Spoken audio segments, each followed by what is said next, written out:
काही सगळ्या योजना निराधारचे पैसे सुद्धा तुम्ही देत नाही. निराधारचे कोणतेही पैसे रोखलेले नाहीत.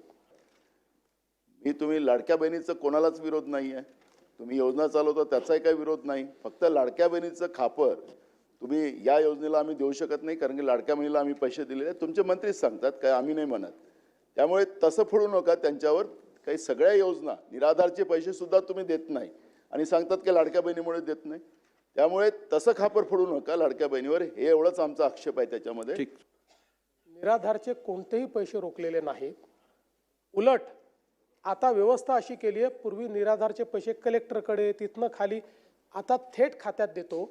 आता फक्त ज्या लोकांचे KYC होऊ शकले नाहीत, प्रत्येक जिल्ह्याला सांगितलेलं आहे 10% लोक आहेत की ज्यांचे KYC अद्यापही झालेले नाहीत.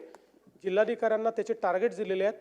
ते KYC झाल्यानंतर अशी व्यवस्था केली आहे की निराधारचे पैसे हे 1 तारखेला त्यांच्या खात्यामध्ये जातील. आणि म्हणून हा सिलेबसच्या बाहेरचा प्रश्न असला तरी उगीच लोकांना वाटेल की आम्ही कुठले तरी हे पैसे थांबवलेले आहेत. दुसरं, आपण शक्ती कायद्याच्या संदर्भात सांगितलं. शक्ती कायद्याच्या संदर्भात तो कायदा आपल्याकडे परत आलेला आहे.